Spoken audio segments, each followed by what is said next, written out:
We've been sold a lie about the Cowboys' dinner plate. Hollywood gave us the same picture over and over. A campfire under the stars, a tin plate of beans, and a scene that felt simple and wholesome. But that image was never real. The truth about what cowboys actually ate is something most people have never been told, and it's not the story you grew up with. Their food was rough, desperate, and in some cases so disturbing it will make you wonder how they managed to keep going at all. And the last item on this list is the one you'll wish you never knew. The beef irony. It seemed obvious that cowboys, surrounded by thousands of cattle, would have eaten beef every night. In reality, they almost never did. The cattle were not trail food.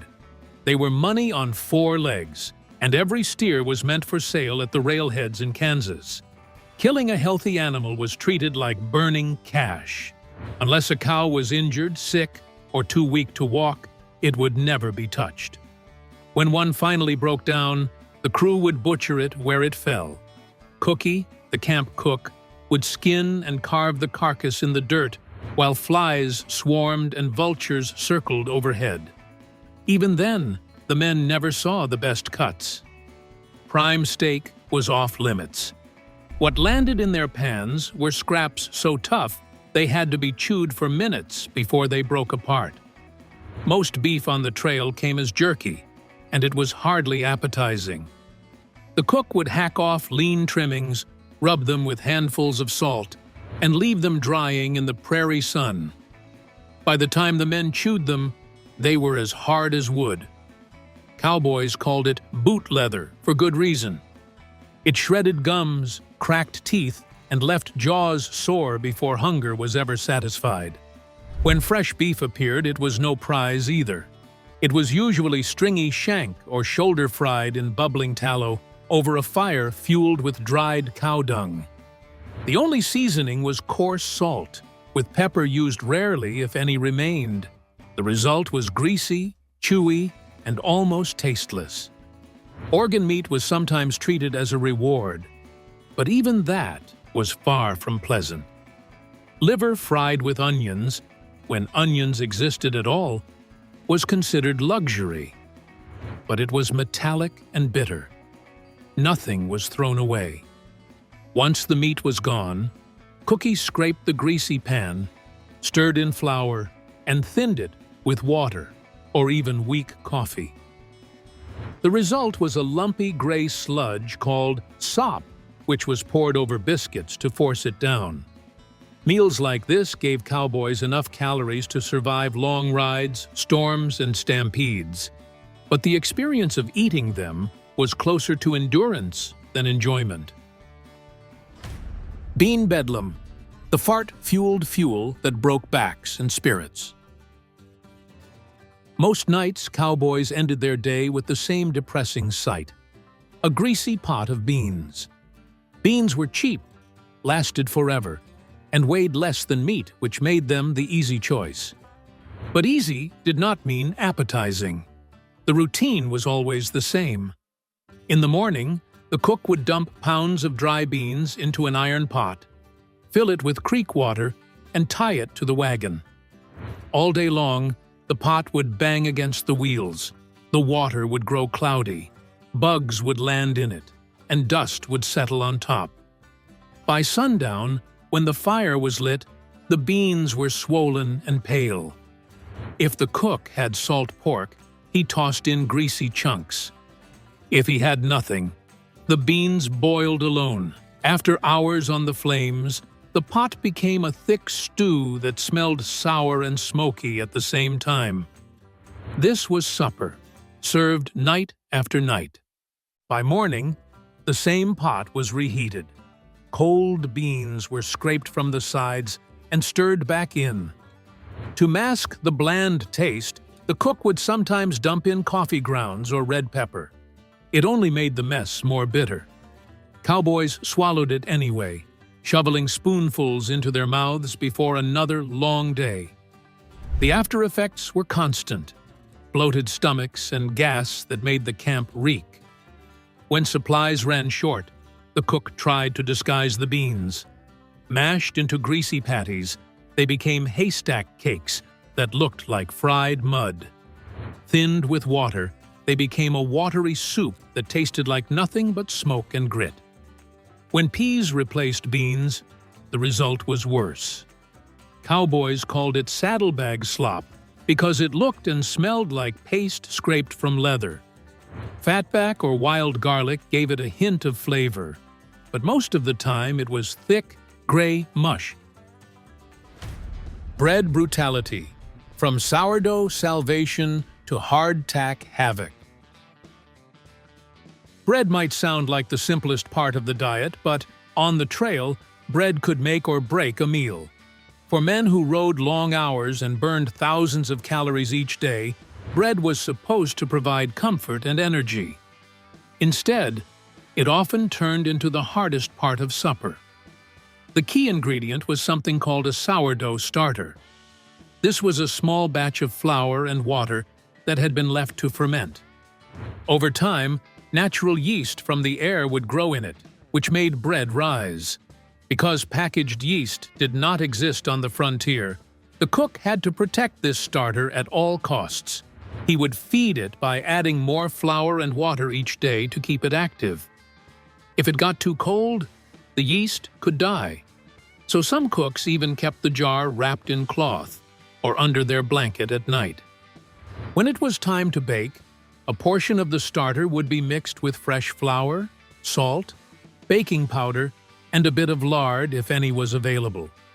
The dough would be placed in a Dutch oven, covered with hot coals, and left to bake. The result was soft biscuits that cowboys called sour pups. They might be eaten plain, with beans, or topped with gravy. For men who usually chewed jerky or hard bread, these biscuits would be one of the few real comforts on the trail. But good days were rare. Most of the time, bread meant hardtack. Hardtack was flour, water, and salt baked until it was completely dry.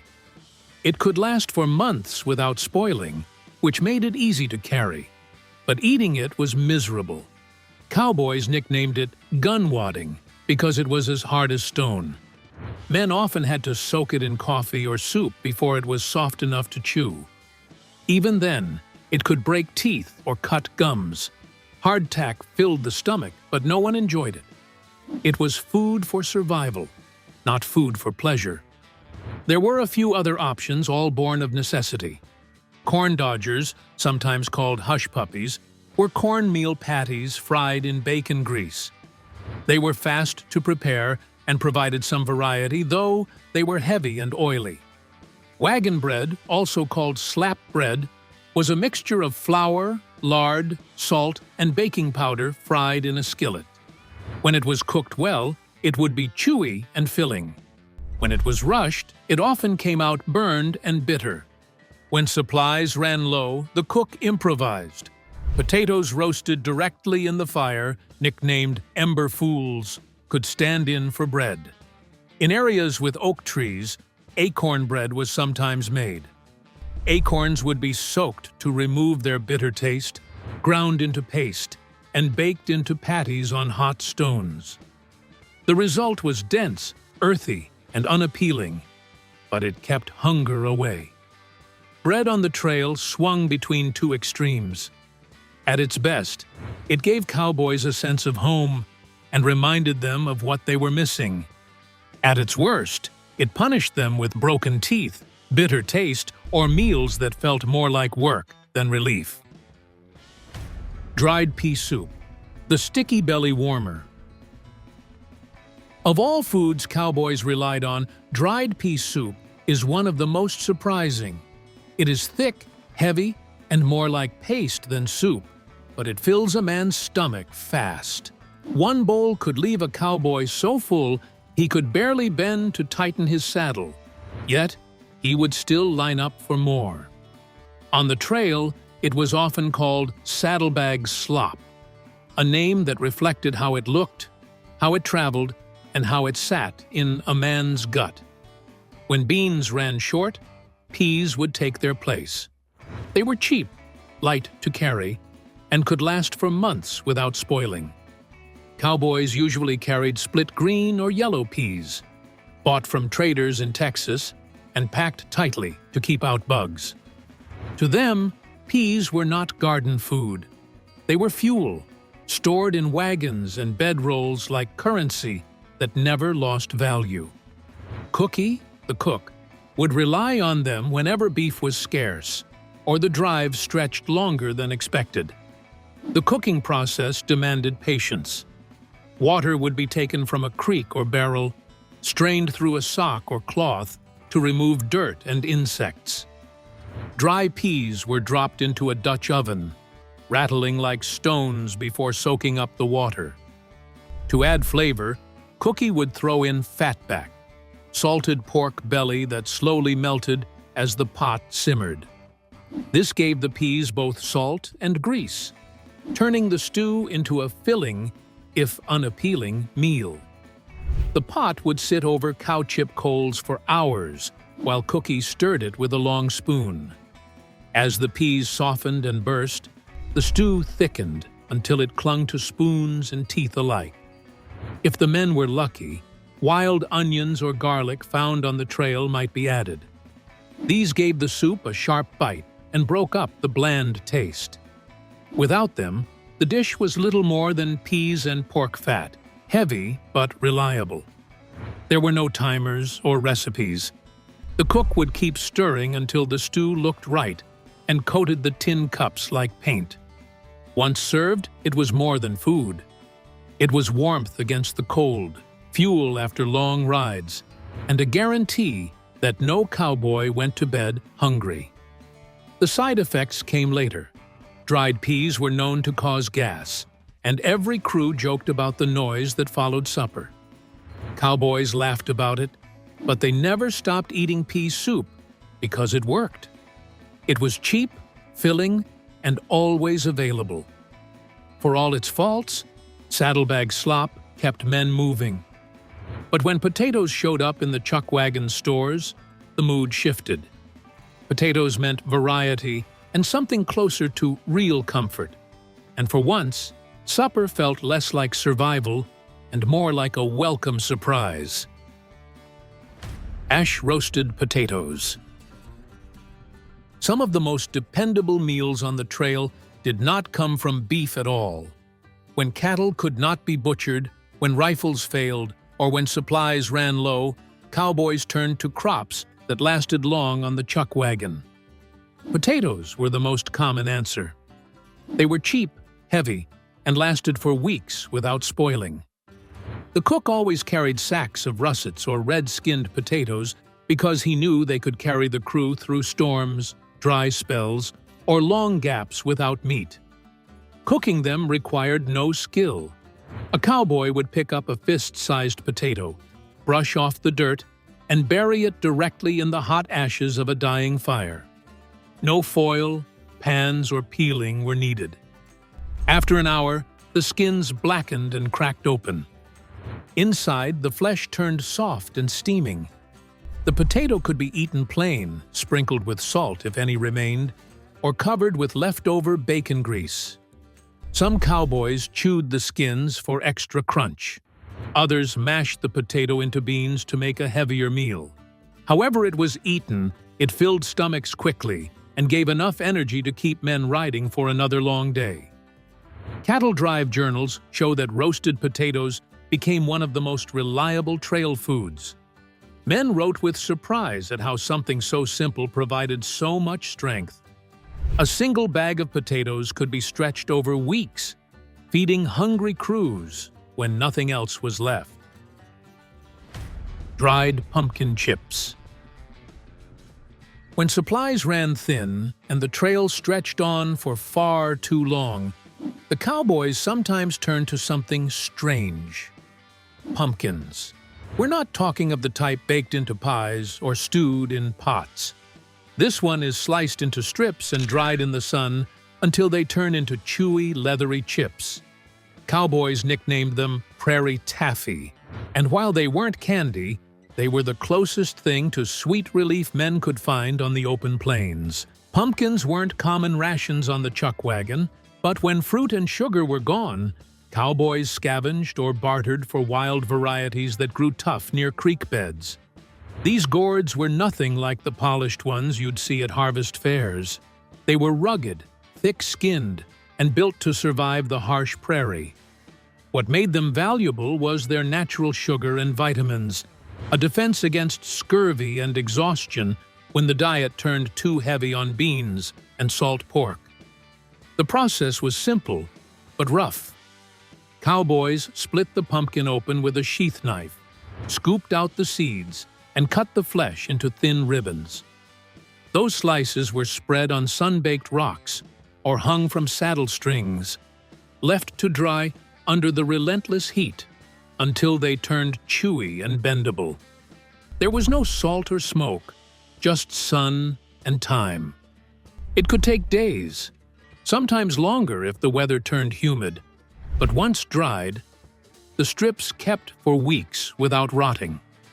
Packed in cloth or tucked into a bedroll, the chips became trail snacks that fought off hunger between meals. Cowboys chewed them straight, letting the slow sweetness ease the constant sugar craving, or softened them in hot bean broth to bulk up supper. They were sticky, fibrous, and tough on the teeth, but on drives that stretched for months. Even this small hint of sweetness lifted spirits more than most modern snacks could. For cowboys, it wasn't about flavor. It was about survival. But dried pumpkin was only a small piece of the puzzle. The real test of frontier eating came when nothing was left but bones. And what the cowboys did with those bones led to one of the most shocking meals of all. Offal onslaught, son of a gun slop, and gland gourmets. If you thought beans and hardtack were rough, wait until you hear what cowboys did when meat ran scarce. They ate the parts most people today wouldn't even touch: brains, guts, glands, and everything in between. For them, nothing went to waste. And what sounds revolting now was survival back then. The most shocking dish was known as son of a gun stew. It came from a calf too weak to travel, butchered on the trail before dawn. Cowboys used almost every organ, like the heart, liver, kidneys, tongue, and even the brain. The real shock was the marrow gut, a milk-filled stomach tube taken only from nursing calves. The camp cook squeezed it straight into the pot, giving the stew a creamy, almost sweet richness. Mixed with scraps of salt pork and whatever herbs the field offered, the stew simmered for hours until the offal softened into a thick, gamey broth. Cowboys slurped it down hot, knowing the nutrients inside could mean the difference between strength and collapse. But son of a gun stew wasn't the only shocker. During cattle drives, when young bulls were castrated, cowboys refused to waste the extras. Instead, they fried them. Known as Rocky Mountain oysters or calf fries, these pieces were rinsed, rolled in cornmeal, and fried golden in beef fat. Crispy on the outside and tender inside, they were eaten with whiskey toasts, with some cowboys swearing the dish boosted stamina. Even the feet weren't spared. Calf's foot jelly was made by boiling trotters with scraps of sugar and citrus until the collagen thickened into a wobbly dessert. Served cold at dawn, it soothed dry throats and gave cowboys an unusual source of energy. Other offal-based meals kept the variety going. Oxtail stew turned a steer's tail into a silky, collagen-rich broth, thickened with potatoes or carrots when available. Fresh kills like deer or antelope were stewed with onions and herbs for a leaner change from beef. Liver steaks, seared and peppered, were nicknamed Iron Punch for their strong flavor and high nutrients. Every organ, gland, or scrap of meat was turned into food, no matter how unappetizing it might seem. And when the organs ran out, they pushed the limits even further, taking on creatures from the scrub that most people wouldn't dare put near their mouths. So if this wild menu of survival shocked you, share it with your friends. They won't believe the kinds of foods cowboys actually ate. Wild harvest horrors. By now, you might think cowboys have eaten just about everything, but some of their trail meals still manage to shock even today. When beef ran out and supplies from the chuck wagon dried up, desperation pushed them to the edge of the wild, where anything that crawled, slithered, or stank could end up on their plates. The most unsettling of these trail foods was skunk meat. Cowboys learned from pioneers that if you carefully removed the scent glands, the meat could be roasted like pork. The process was risky. One slip of the knife and the entire carcass would be ruined. But done right, the haunches roasted tender and sweet, with a nutty flavor that surprised those willing to try it. For men who hadn't seen proper rations in weeks, this polecat roast paired with beans offered real protein, even if it meant eating what most would consider inedible. Even that was tame compared to what came next. Cowboys often hunted rattlesnakes, calling them diamondback fritters. Cookie would pin the head to the ground to avoid venom, skin the 4-foot coil with a quick slice, and clean it in the creek. Chopped into bite-sized pieces, dusted in cornmeal and chili, then fried in hot lard. Rattlesnake tasted surprisingly mild, something between fish and chicken. Eaten hot off the fire, it became a kind of campfire dare. With old-timers swearing, it sharpened their senses. Foraging also became vital. Prickly pear cactus pads, called nopales, were a Southwest staple. Cowboys burned off the spines with fire, scraped them clean, and fried the pads with onions and lard. Slimy at first, but chewy and refreshing, they provided much-needed vitamins and hydration in the desert heat. Then came pemmican, a survival food borrowed directly from native tribes. Strips of dried meat, often buffalo, were pounded together with fat and wild berries into dense bricks that lasted for months. Cowboys munched on these in lean times, calling them buffalo bricks. And the energy they provided often meant the difference between pressing forward and collapsing. The river offered its own surprises.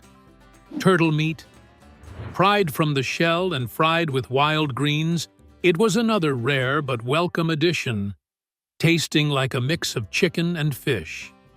Even corn was transformed. Boiled in lye water until the husks slipped off, it became hominy, a hearty base for stews when beans ran out. Looking back, it's shocking how much the cowboys relied on foods that today sound more like dares than dinners. But in a world where hunger was constant, every skunk, snake, cactus, or turtle represented a chance to survive another day on the trail. Scavenged sweets, weed pies, and fake fruit feasts. Cowboys craved sugar as much as they craved meat, but on the trail, sweets were almost impossible to come by. What makes this shocking is how far they went to trick their taste buds. With real fruit and sugar scarce, they turned to weeds, scraps, and strange stand-ins that turned survival into a twisted kind of dessert table. One of the most surprising creations was weed pie. Instead of apples or lemons, cowboys gathered sheep sorrel, a sour meadow plant with a sharp citrus-like bite. The cook would chop the leaves, mash them with a pinch of sugar, then bake the mix in a rough flour crust over the coals. The result was a pie that looked ordinary, but hit the tongue with a sour jolt, fooling hungry men into thinking they were eating orchard fruit instead of field weeds. It wasn't just dessert. It was a way to fight off scurvy when supplies had run out. When they were lucky enough to barter at a settlement, dried fruit became the base of makeshift cobblers. Prunes, apples, or raisins were soaked overnight to plump up, then mixed into cornmeal batter and baked in Dutch ovens buried in coals. Sweetness came only if someone had sorghum molasses to drizzle on top, turning scraps into something warm and sticky enough to remind them of home. When no fruit was available, cowboys made do with rough substitutes. One dish was called pooch. It was made from canned tomatoes mixed with sugar and crushed biscuits, eaten as a kind of pudding. At other times, scraps of leftover dough were fried and then dipped in a simple glaze of flour, water, and spices. It looked like a fritter, but it was only fried dough sweetened enough to pass as dessert. Cowboys also foraged for wild fruit whenever they could. Crab apples were common, and they mashed them with sage and baked them into flatbreads on hot rocks. Bacon grease was brushed on top for flavor. The result was sour and smoky, but it was better than nothing. Cowboys' strangest suppers: tongue, turkey, and dumplings. Some of the strangest meals on the trail come from parts of cattle or wild game that few people today would consider. Beef tongue is one of the most common examples. When a cow finally broke down and was butchered, the cook would often save the tongue. He would boil it for hours until the skin loosened, then peel it and fry it in grease until the edges curled. The result is a rich, tender meat high in iron. While townsfolk might have avoided it, cowboys came to value it as one of the best cuts they could get. When beef was scarce, hunting filled the gap. Wild turkeys were among the most prized game. These were not fattened farm birds, but lean, tough toms that roamed open grasslands. If a cowboy manages to shoot one, it becomes a welcome change from beans and dried beef. The bird would be plucked, salted, and roasted slowly over the fire until the skin browned. Shared around the camp, the meat would give the men a rare taste that reminded them of holiday meals at home. Dumplings add another layer of survival cooking. Cowboys could not afford to waste flour or lard, so dumplings were made only when supplies allowed. The cook would mix a simple dough of flour, water, and sometimes a bit of fat, then drop spoonfuls into bubbling broth. The steam would puff the dough into heavy, chewy lumps. These dumplings turn a thin stew into a filling dish. Paired with beef tongue or wild turkey, they stretch scarce ingredients into meals that keep the crew riding for long days. What might look desperate today was part of survival then. What do you think about these foods cowboys ate? Comment down below. Thanks for watching. See you in the next one.